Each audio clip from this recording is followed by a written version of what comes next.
Hola, hola, bienvenidos y bienvenidas una vez más a Papá Lector. Soy Luis Ibarra, seguimos desde la Feria Guadalajara 2022 y hoy nos estamos echando ya desde antes de grabar una plática muy amena, una plática muy interesante con Arturo Ortega Blake, autor de Leif Erikson, este libro editado por Amtalai Publishers. De hecho estamos ahorita en el stand, este stand tan bonito, en la FIL Guadalajara 2022, y les decía que ya estamos echándonos acá la chocha porque me acompaña Cristian, mi hijo, un ávido lector y un ávido fan de la historia, y vaya que está empezando a compartir acá con Arturo sobre los vikingos. Arturo, claro, bienvenido, muchísimas gracias por este tiempo. Muchísimas gracias. Mira, ¿cuántos minutos tenemos? Los que sean necesarios, bueno. No tenemos límite aquí. Sí, yo te voy a decir eso, Luis Alberto. Ese libro lo escribí porque yo me fui a estudiar una maestría de Europa. Y allá, estudiando economía y todo, yo soy economista, toda la gente me decía, es que fue Leif, el que llegó fue Leif. Y a mí me comenzó a intrigar. Cuando todo el mundo nos han dicho desde la escuela y conocemos que la historia de Colón, llegando a la Dominicana, de 1492, ¿cómo es eso de Leif? Y entonces comencé a juntar sagas. Las sagas son las historias de los vikingos. Estaban escritas en rúnico, en sagas. Y las escribían, muchas veces escribían en piel de vaca o piel de cabra, y allí escribían ellos todos sus relatos. Entonces empezaron a escribir unos relatos, y ahí les puedo decir que autorizadas por los gobiernos escandinavos son 9 sagas, 9 historias de los vikingos. Pero de esas 9 sagas hay 2 muy importantes, que la saga de los groenlandeses, que la tienen así en el Museo de Oslo, que no te deja ni asomarte a ver la saga, y la otra es la saga de Leif, de Erik Thorvaldsson Rauði, que era Erik el Rojo, ¿sí? Entonces a mí me comenzó a intrigar esto, y le dije a un amigo, oye, ayúdame a juntar sagas, que él era muy aficionado, un español, escritor español. Yo te ayudo. Le dije, es más, yo te consigo los 10 libros que quieras, que no has conseguido de México, pero consígueme tal saga, que es la que me falta, la de los groenlandeses. Y para mi sorpresa me llegó una vez un paquete de la Casa Albabro y era la saga. Y ahí empiezo yo. Entonces dije, ya, ahora sí ya completé todo. Toda la historia la tengo aquí en mi mesa de comedor. Tengo la historia de los vikingos en América. Llegando a América. Sí, llegando a América. Y entonces comencé a leer sobre esto y fui desarrollando la vida de Erik Thorvaldsson. Y se me hizo muy interesante que él fue expulsado de Noruega y llegó a Islandia. Islandia era una prisión, eso era Islandia para los noruegos, para todos los escandinavos, para los daneses. ¿Ustedes vieron la serie Vikingos? Sí, los primeros capítulos nada más. Bueno, ahí estaba la Gerta, ¿tú la viste? Allí la Gerta, entonces Ragnar, el deshuesado, todos esos existieron. Nada más que Netflix mezcló todo para hacer la serie. Sí, claro. Pero pues existieron en 100 años de diferencia. Me dijiste que el tiempo... Bueno, entonces... El chiste es interesarlos para que puedan leer el libro. Así es que bueno, soltémonos. Mire, Amtalai Publisher tuvo la amable invitación, me hizo para publicar este libro aquí.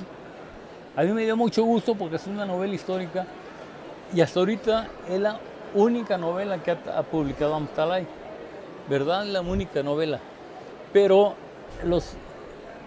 está basada en las sagas. Entonces yo empecé a sacar en muchos grupos españoles o prohispánicos o procolombinos o procolón, y comencé yo a decir, fue Leif. Me dicen, estás loco, ¿cuál Leif? Uno me puso, no atentes contra el linaje de Colón. Dije, pero ¿qué Colón qué hizo? Él llegó y aquí masacraron. Sí, cuando Pareciera llegó sagrado, Cortés, ¿verdad? cuando llegó Cortés murieron 1.500.000 mexicas. Y lo dice en los códices que traían ellos que corrían, por ejemplo, después del 20 de octubre, cuando fue en la matanza del Templo Mayor, según Torquemada, los mexicas corrían con los intestinos colgando, Sí, sé el relato. porque los españoles a picarlos.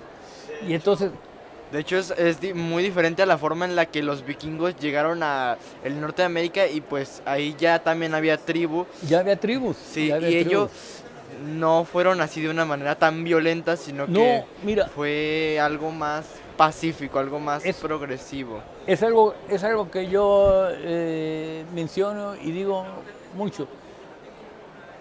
Cuando llegó Leif Erikson, aquí estaban las tribus en el norte de Canadá, ya estaban muy conformadas.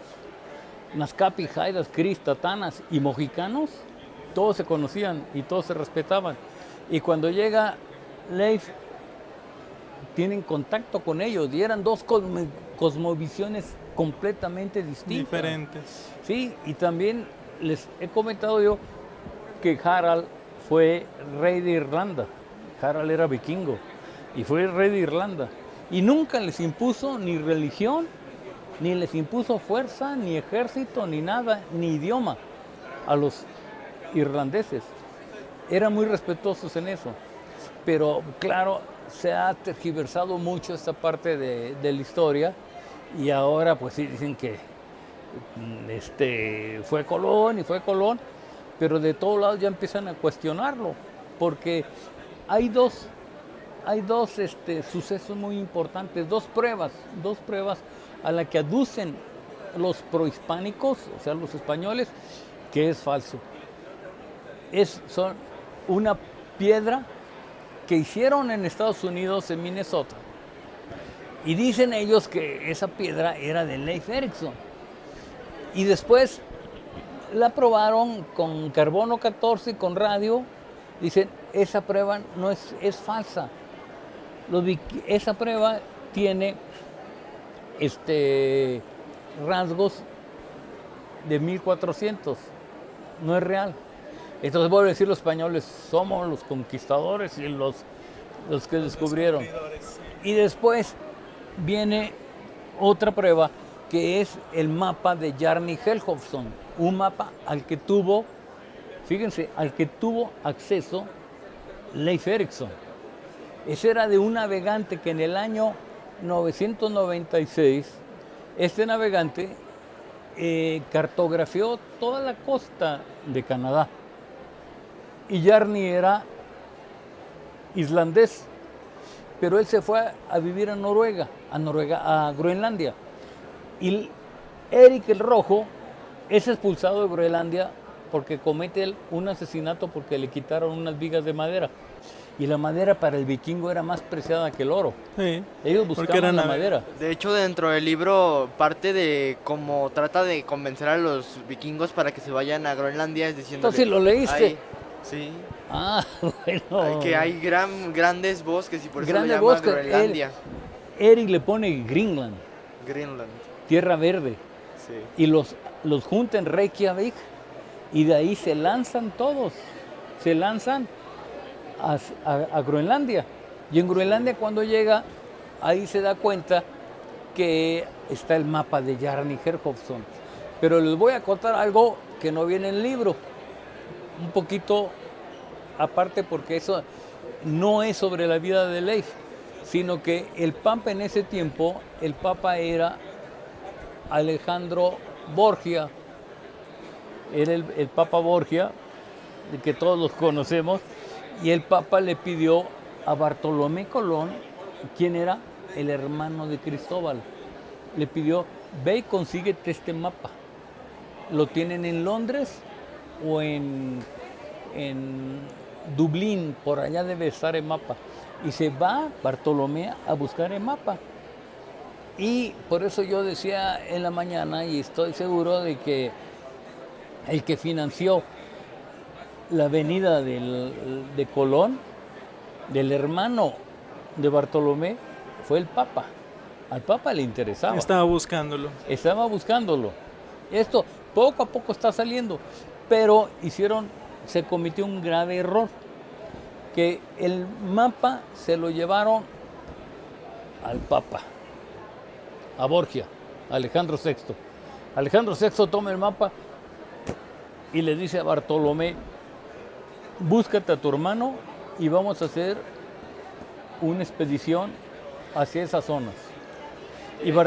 Una de las pruebas, ya ve que usted estaba diciendo pruebas que los procolombinos dicen, no, estas no son ciertas. Sí. Algunas pruebas muestran que había ya colonias de vikingo en lugares como Groenlandia y Tierra del Fuego, Sí. que los procolombinos dicen, no, esos eran nativos de Norteamérica, y hay pruebas que eran vikingos los que habían habitado esa parte Sí. de Sí. Canadá y Groenlandia. Sí, entonces fíjate que con esas dos pruebas que ponen los españoles, nos tiran a ley. Dicen que no llegaron. Entonces por eso conoce la verdadera historia de los vikingos que llegaron a América. Ellos no descubrieron América. No. Ya estábamos habitados, Sí. ya había Jaidas, Cris, mexicas, incas, ya estaban. ¿Dónde? ¿Por qué dicen que descubrieron? No descubres algo que no está cubierto. ¿Sí? Entonces, yo me di a la tarea de buscar los fundamentos reales de cómo es que llegaron. Yo les voy a comentar esto porque aquí los estaba escribiendo. Dije, bueno, si me llegan a entrevistar, y sí me han entrevistado ya muchas. Los vikingos se dan a conocer en el 793. Atacan ellos un monasterio en Lindisfarne, al norte de Inglaterra. Y en ese momento, 793, o sea, 200 años antes que ellos. Ajá. En el 793 los monjes pierden ganado, pierden cáliz, pierden campanas, pierden todo, se lo suben los vikingos. Entonces, ¿quiénes son estos? Y dice, los hombres de Ving, que es fiordo. De ahí viene vikingo. Son los hombres barbados de los fiordos. Ahí nace la era vikinga y termina hasta 1300. Pero lo más importante, lo que a mí me interesaba es cómo probar, ¿sí?, que realmente sí llegaron. Y eso está en el libro. Eso está en el libro. Pero les voy a decir ahorita, se presentaron estas dos pruebas. La piedra esa en runas, falsa. Sí. Y los españoles, muy orgullosos. Sacando pecho. Sí, y después sacan el pecho de vuelta cuando dicen, ese mapa es falso. Entonces, ¿por qué? Porque el mapa tenía anastasa, que es una tintura que se inventó hasta 1400. ¿Cómo el mapa? No, pero el verdadero mapa lo tiene el Vaticano. ¿Y saben cuándo lo vamos a ver? Nunca. Sí. Entonces, yo a partir de las dos sagas estas que les digo, de los groenlandeses y la saga de Eric el Rojo, esa se conoce como las sagas de Vinlandia. Y esas sagas sí te dicen que fueron 4 viajes de Leif y sus hermanos. Sí, entonces yo estuve viendo aquí y lo que dije, ¿cómo me voy a defender de los españoles?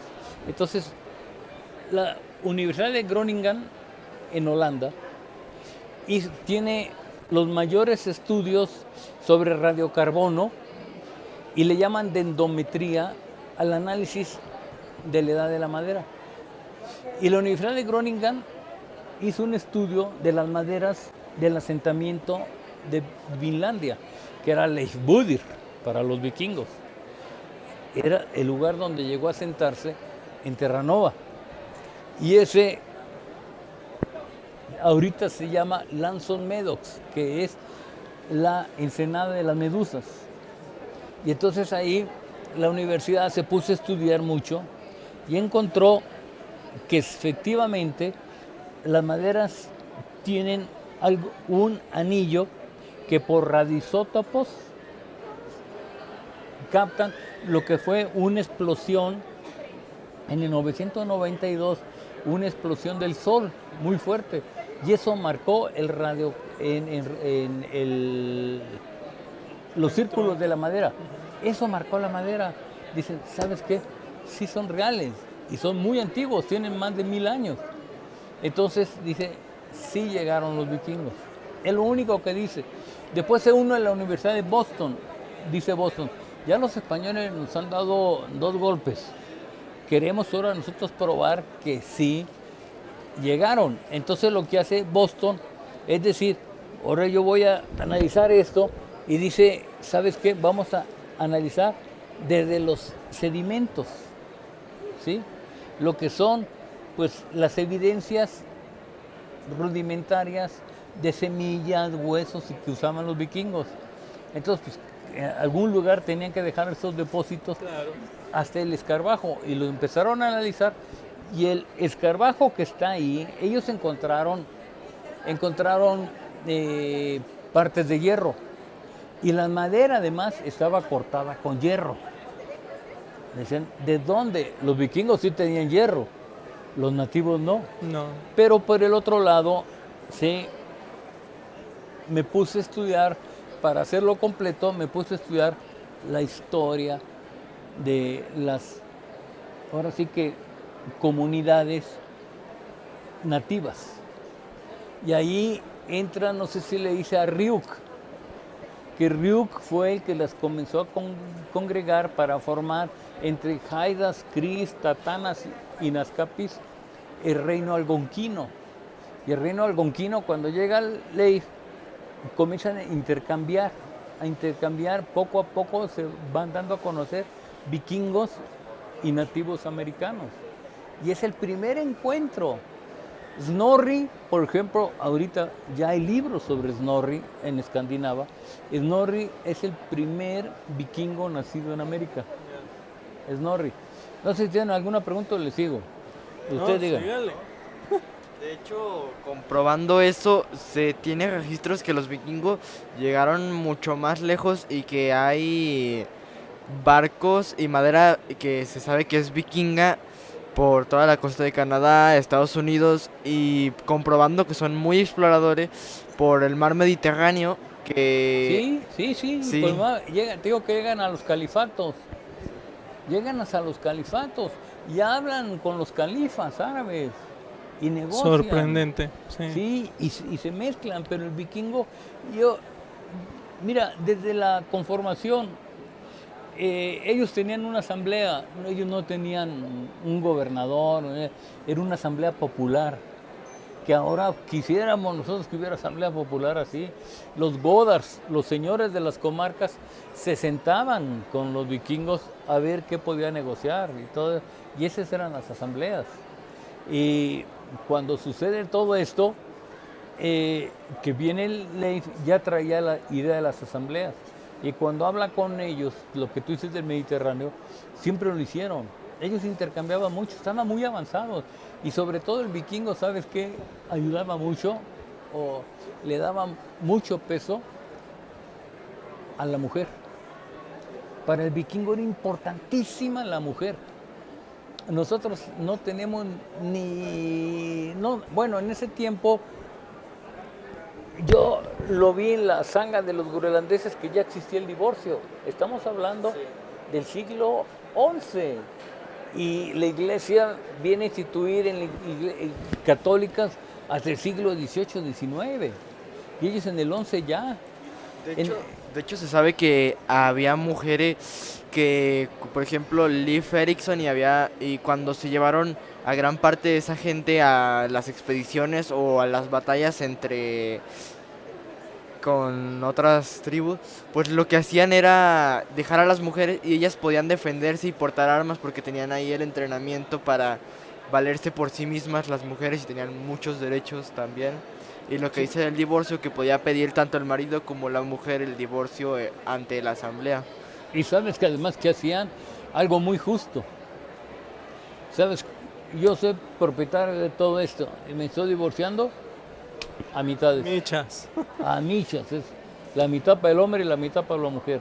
Y hubo muchas ocasiones en que la mujer fue la que presidía el Althing. Eso es muy cierto, eran mujeres. Y los vikingos obedecían a la que estaba ahí como goda. O sea, esa era una sociedad muy avanzada, pero lo que yo les iba a comentar, que se hicieron los horizontes de análisis del trabajo de campo que se hizo en Lanson Meadows, en donde llegaron ellos, que Leif le llamaba Leif Budir, y realmente lo que le vinieron llamando en Occidente fue Vinlandia, porque la misma estrategia que siguió su padre para sacarnos de Islandia, les dijo que había tierra verde en Greenland.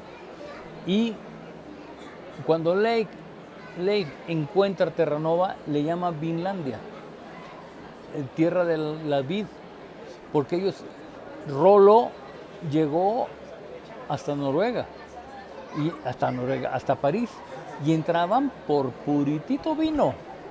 Eran bien chupe los vikingos, pero eran muy responsables en cuanto a la familia y a la mujer.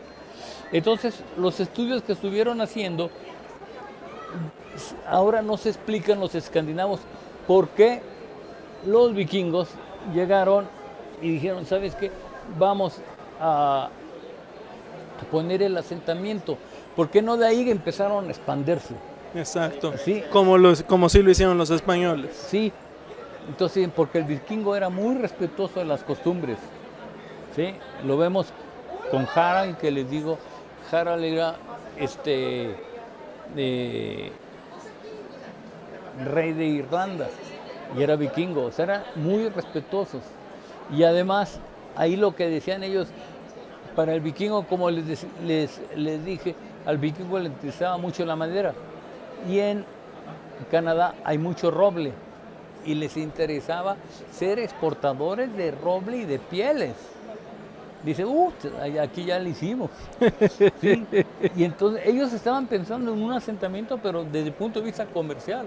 Y comenzaron ellos a tratar de expandirse, y los estudios dicen que a lo más que llegaron fueron a 20 kilómetros del sitio de Aux Meadows, de la ensenada del asentamiento. ¿Por qué a 20 kilómetros? Porque los Naskapi, los Haida, los que dijeron, no, un momento, hasta aquí entras, saca la madera y todo. ¿Y sabes qué dijeron los vikingos? Estamos de acuerdo. Estamos completamente de acuerdo. De hecho, ya ve lo que dice el rey de Irlanda y todo eso. Hasta que llegaron los británicos y conquistaron Irlanda, todavía había pueblos que estaban ahí desde hace años, y los reyes, y más en especial el rey de Irlanda, que era vikingo, que usted menciona, respetaban la cultura y el idioma de los pueblos originarios de Irlanda, ¿Sí? en vez de imponerse, a diferencia de las culturas como los españoles o los ingleses. Sí, claro que sí. Ahora les voy a decir esto. Lo que se fue encontrando, que fueron carbón vegetal, restos de semillas, en donde estaban ellos, insectos, restos de madera, se sometió a datación a través de carbono 14 para ver, y algunas muestras se metieron al laboratorio de espectrometría de masas, que es el acelerador de partículas. Sí. Porque lo que les interesaba sobre todo al UNESCO, si iba a hacer una declaración la UNESCO, que la declarara con todos los elementos. Y apenas en el año 2000 la UNESCO declaró el lugar de asentamiento de Leif, lo declaró Patrimonio de la Humanidad. O sea, ya lo reconoce. Ya lo reconoció. España protestó que eso no era cierto, porque ellos sienten que pierden nombre, o fama, o importancia, o relevancia, lo que quieras. ¿Qué pasó? ¿Sí? 4 minutos para los 29. Quedan 4 minutos. Pues si se para, seguimos, y luego ya a lo mejor ya nos movemos hacia el cierre, ¿va? Bueno, entonces, ¿seguimos? Sí, sígale. Entonces, lo que pasa es que, aparte de que ya está la UNESCO ahí metidísima, está la Universidad de Groningen, que con dendrometría fue la que analizó la madera, que dice es auténtica, es del siglo XI, y que ya España dijo, siente un coscorrón. Y aparte de todo esto, la Universidad de Boston, Massachusetts, dice, yo también quiero entrarle al análisis. ¿Por qué? Dicen que no llegaron. Y la Universidad de Boston empezó a ver la concentración de residuos vegetales y animales en ese sitio. Y encontraron algo muy interesante. Los escarabajos son del tipo Pingliotia. Y ese escarabajo nada más hay en Groenlandia. Dice, ahí hizo una prueba. Otra era el escarabajo Simplicaria, que venía con los vikingos. Y encontraron algo más que no se conoce bien. Encontraron cannabis. Cannabis. Sí, la encontraron también. Dicen, ¿de dónde es el cannabis?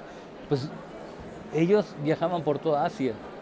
Los nativos ni idea tenían de que había ahí. Entonces empezaron a hacer un muestreo y un mapeo con radiocarbono, ¿sí? Hicieron un laboratorio y empezaron a ver hasta dónde había suelo depositario por sedimentos vikingos y otro por sedimentos nativos.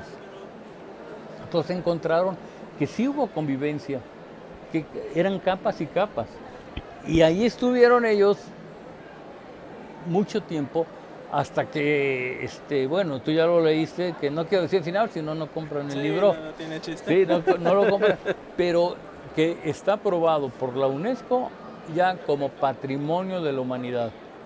Y yo les voy a decir, esto va a generar, este libro ha causado mucha controversia en España, ¿sí? Les súper molesta. Mi esposa dice que nada más me estoy bronqueando, pero yo me metí a grupos de novela histórica y de historia de España y de todos me han corrido. Me han bloqueado, sí me han bloqueado. Atentas contra el estirpe, ¿qué tienes tú contra Colón, contra el licenciado Colón? No toques al licenciado Colón, que sabe qué. Yo les digo, ahí están las pruebas. No, sí, claro. Yo no estoy tan buen navegante fue Colón como lo fue Leif Erikson. Yo no estoy criticando a Colón, no estoy diciendo que... Ni menospreciándolo. Ni menospreciándolo como navegante. De hecho, sí hubo una interacción que con la llegada de Colón, se cambió de era de la edad media a la edad moderna, creo yo recordar. Y pues lo que dicen los españoles que no, o sea, usted no está desprestigiando a Colón, usted está metiendo la nueva historia, la que ya se conoce hoy en día. Sí, yo estoy describiendo los viajes de Thorvald, de Thorfinn, Karlefin y al último de Gudrid. Y si te acuerdas, es un libro que ensalza muchísimo a la mujer, pero era la doctrina que tenía el vikingo, lo que él creía de la mujer. Él no las veía como las veían los españoles, ¿no? Entonces, él las veía de una manera muy diferente, y tanto así que hubo mucho intercambio. Y por radiocarbonos fueron ellos rehaciendo toda esta zona. Con estudios fueron encontrando el tipo de escarabajo. Y por ejemplo, la semilla Rumex aquaticus es una hierba que nace, que para los inuits, para los esquimales, es casi sagrada y nace en Groenlandia. Y la encontraron en Austin Meadows, en donde llegaron. Ahora hay otras semillas. El lupus y el juglans es el roble blanco, el nogal blanco, y el juglans nada más se da en Groenlandia, y lo encontraron las maderas allí en el sitio de Leif. Pero es muy interesante. Ahora se están encontrando, es que esto que le estoy platicando a ustedes es del 2018, fueron los últimos. Esta es una historia que ya todavía se está encontrando, todavía se está ¿sabes contando. por qué? Porque yo leí, y eso yo no lo sé antes de la FIL, porque todo el tiempo estoy leyendo sobre los avances, y todos los días pueden ustedes encontrar avances en universidades que no sean descubrimientos españolas, nuevos, sí. ni españolas ni mexicanas, pero de Europa encuentran muchos avances, y se han encontrado que después del asentamiento de escarbajo, de semillas, de sedimentación y todo esto, de materiales fósiles nórdicos, hay capas de plantas de usanza nativa. O sea que sí convivieron. Pero lo que es muy curioso, y eso lo encontré antes de venir a la FIL, que está demostrando la UNESCO y la Universidad de Boston que ese sitio se usó hasta el año 1300. Hasta casos de la cultura vikinga. Sí, ya los vikingos no estaban y los nativos seguían usándolo, recordando a los vikingos. Sí, de lo que les dejaron. Sí, entonces es algo muy interesante. Yo creo que en cuestión de navegantes, como si habláramos nosotros, yo admiro mucho a Magallanes, Sí. a Fernando de Magallanes. Fernando de Magallanes sale, surge y a Fernando de Magallanes lo matan porque él era rengo. Lo matan en Java. Y cuando llega ahí Fernando de Magallanes, ahí el que lo sigue es Sebastián Elcano. Sí. Sí, que es el que Que es el que llega, verdaderamente le da la vuelta al mundo. sí, y que llega a Sevilla en lugar de Magallanes. Y después Porque él muere en el viaje. otro navegante que surge queriendo hacer lo mismo es Francis Drake, el corsario. Y Drake sí llega a circunnavegar, sale de Plymouth, le da la vuelta, pasa por lo que viene siendo Groenlandia, abajo de Groenlandia, ahí, la Patagonia, Sí. ¿sí? Por el estrecho, ahí está el paso Drake, y comienza a subir arriba, se va a las Islas de las Especies Drake, y después de las Islas de las Especies se va hacia África. Y en África bordea el Cabo de las Tormentas y sube hasta llegar a Plymouth, 3 años después. Esos eran navegantes. Sí, no Eran cualquiera, navegantes. no cualquiera, definitivamente. Sí. Magallanes salió con 5 barcas y más de 200 hombres y regresó una embarcación, la Victoria, Nuestra Señora de la Victoria, regresó una embarcación Capitaneada por Magallanes. con 18, ya Queda no, por el Cano. con 18 marineros, nada Sí, más. muchas víctimas del escorbuto y demás. Sorprendente esa historia también. No, hombre, y Drake hace todo el viaje y vuelve a subir hasta Plymouth y él salió con 5 naves y llega nada más con el Golden Hind, con una, pero con 33, casi lo mismo que Magallanes. Sí. Entonces esas son los navegantes que yo admiro mucho, ¿no? Y en el caso de Leif, yo le admiro mucho de Leif hasta la organización. Si ustedes van a Islandia, o van a Noruega, o van a Suecia, o a Dinamarca, nada más en Dinamarca tiene una escultura de Leif Erikson como de 40 metros. De todo lo que le deben a Leif en cuanto a organización social y al descubrimiento. Descubrieron hasta plantas, descubrieron mucho. A ver, ¿qué más? Un personaje fascinante. De hecho, nosotros no lo conocíamos. Bueno, yo no lo conocía. No sé si Cristian ya lo conocía previamente. Sí, pues yo conocía más a Eric el Rojo que a Leif Erikson, que fue el que llegó a Terranova, creo yo. Y pues simplemente me pareció interesante la historia sobre cómo un navegante, que era Eric el Rojo, que tuvo la destreza de con la tecnología de esa época llegar de Europa a América. Y después atravesando ahora sí que la costa del Labrador, pero más arriba, el círculo polar. Y ellos navegaban tenían 3 barcos, fíjate, era el Langskip, que era un barco largo, era el más largo. Tenían el Drakkar, que era para guerreros, que estaba cubierto de escudos. Escudos, sí. Y tenían el Nav, que era de exploración. Este que ven aquí en la portada, este es un Nav. Y si lo ves, el Nav, el Drakkar o el Langskip, las 3 embarcaciones vikingas que en el Museo de Oslo las ves, pero así como eran originalmente, la quilla era muy baja. O sea, la profundidad del barco para poder entrar, así se desplazaban en los ríos y entraban por el Duero. y llegaron a los califatos y entraron por el Sena y llegaron hasta París con Rolo, porque eran barcos que parecían lanchas largas, pero sobre todo ellos no tenían nada de cubierta y así navegaban con ventiscas, con brisnas, con tormentas polares y nada más cubriéndose ellos y navegando. Y además no tenían ninguna posibilidad de cubrirse. Eran barcos completamente abiertos y lloviendo y con todo eso. Y les voy a comentar eso.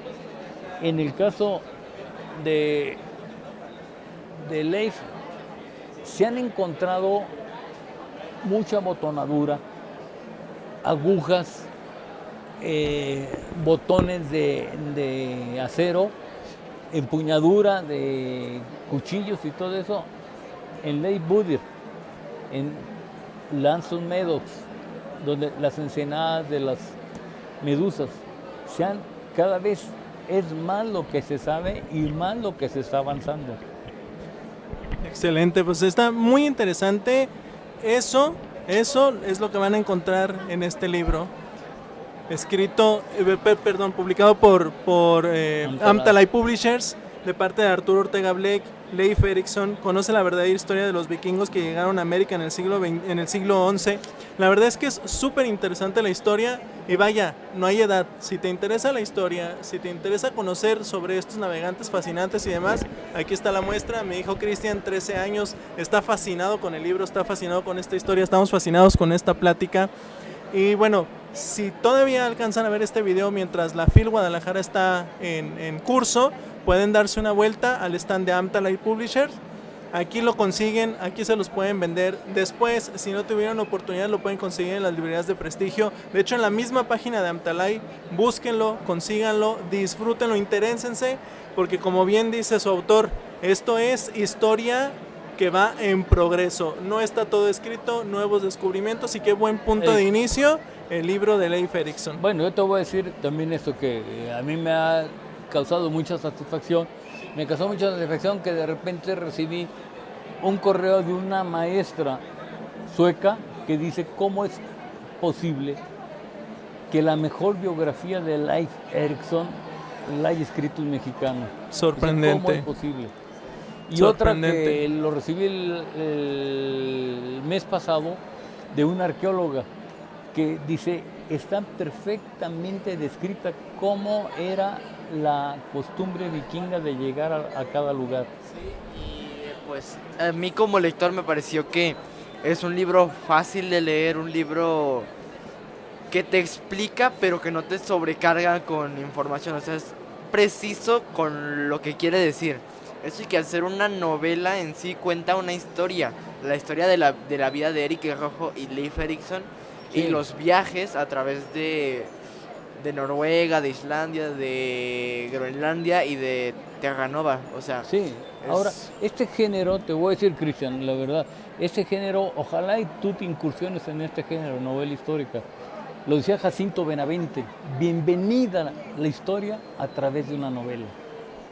Es cierto, si yo te doy todos estos datos que te di ahorita, de las semillas de rumex acuáticos, de las semillas de yunglas y lápides, ay, pero si yo te digo, no, se fueron asentando y tuvieron con Ryuk este acuerdo para ir sembrando esto y esto, ese sí me gusta. Sí, la manera. Es la historia narrada, es lo que es muy bonito. La historia platicada. Pues sí, ahí está, es lo que conseguimos con Leif Erikson, de Arturo Ortega Blake. Muchísimas gracias por su tiempo, la verdad es que nos la pasamos súper interesante. Aquí nos podríamos seguir toda la feria, sí, pero bueno, esperemos que los hayamos interesado lo suficiente para que busquen el libro. Muchísimas gracias por su tiempo. Pues a tus órdenes, y qué bueno que te gustó, y bienvenidos al sitio de Amtalai Publishers. Perfecto, muchas gracias y nos vemos en una próxima oportunidad. Hasta luego.